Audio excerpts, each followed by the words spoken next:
ಈ ಲೂಟಿ ರವಿ ಏನಿದ್ದಾನೆ, ಸಾರಿ ಲೂಟಿ ರವಿ ಅಲ್ಲ, ಸಿ ಟಿ ರವಿ ಅವರು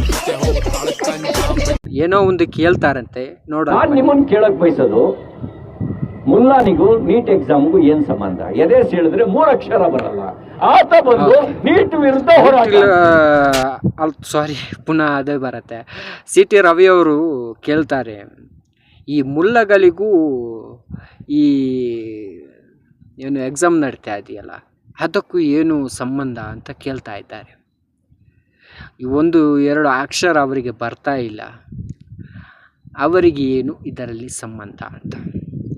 ಸಿ ಟಿ ರವಿ ಅವರೇ, ಆ ಸಂಬಂಧ ನಿಮ್ಮ ಕಾರ್ಯಕರ್ತರು ಆ ಸಭೆಯಲ್ಲಿ ಅಥವಾ ಆ ಪ್ರತಿಭಟನೆ ನಡೆಯುತ್ತಿರುವಂತಹ ಸಂದರ್ಭದಲ್ಲಿ ನಿಮ್ಮ ಪಕ್ಷದ ಕಾರ್ಯಕರ್ತರು ಸಹ ಇದ್ದಾರೆ. ನಿಮಗೆ ಸಪೋರ್ಟ್ ಮಾಡಿದಂತಹ BJPಗೆ ಸಪೋರ್ಟ್ ಮಾಡಿದಂತಹ ವಿದ್ಯಾರ್ಥಿಗಳು ಸಹ ಅದರಲ್ಲಿ ಇದ್ದಾರೆ. ಅವ್ರ ಹತ್ರ ಹೋಗಿ ಕೇಳಿ, ಮುಲ್ಲಗಳಿಗೂ ಮತ್ತು ಈ ನೀಟ್ ಎಕ್ಸಾಮ್ ಏನು ನಡೆದಿದೆ ಇದಕ್ಕೇನು ಸಂಬಂಧ ಅಂತ ಅವರು ಹೇಳಿಕೊಡ್ಬೋದು.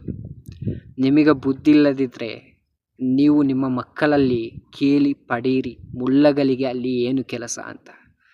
ಅವರಿಗೆ ವಿದ್ಯೆ ಇದೆಯಾ ಅಥವಾ ಅಕ್ಷರ ಗೊತ್ತಿದೆಯಾ ಅಥವಾ ಇಲ್ವಾ ಅಂತ ಅದು ಬೇರೆ ವಿಷಯ. ಆದರೆ ಈ ಮುಲ್ಲಗಳಿಗೆ ಒಂದಂತೂ ಗೊತ್ತಿದೆ, ಹಸಿವಿನಲ್ಲಿ ಯಾರು ಬಲಾಡ್ತಾರೆ, ಯಾರಿಗೆ ಹಸಿವಾಗತ್ತೆ ಅವರಿಗೆ ಒಂದೊತ್ತು ಊಟ ಹಾಕುವಂತಹ ಕೆಲಸ ಈ ಮುಲ್ಲಗಳು ಮಾಡ್ತಾರೆ. ಅದು ಯಾರಾಗಲಿ, ತನ್ನ ಶತ್ರುವೇ ಆಗಲಿ, ಅವನು ಹಸಿಯುತ್ತಿದ್ದಾನ ಅವನಿಗೆ ಊಟ ಹಾಕ್ತಾನೆ. ಆ ಮುಲ್ಲಗಳು ಅಂಥ ಮುಲ್ಲಗಳು. ಈ ಜಿಯಾದಿ ಅಂತ ಹೇಳ್ತಿರಲ್ಲ, ಈ ಮುಸಲ್ಮಾನರು ಜಿಯಾದಿ ಮಾಡೋದು ಎಲ್ಲಿ ಗೊತ್ತಿದೆಯಾ?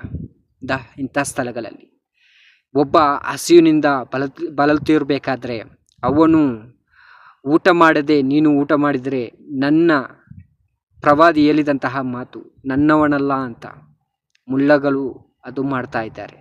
ನಾಚಿಕೆ ಆಗಬೇಕು, ಮಾನ ಮರ್ಯಾದಿಲ್ಲಂತಹ ಸಿ ಟಿ ರವಿಯವರೇ, ಆಲೋಚನೆ ಮಾಡಿಕೊಂಡು ಮಾತನಾಡ್ರಿ.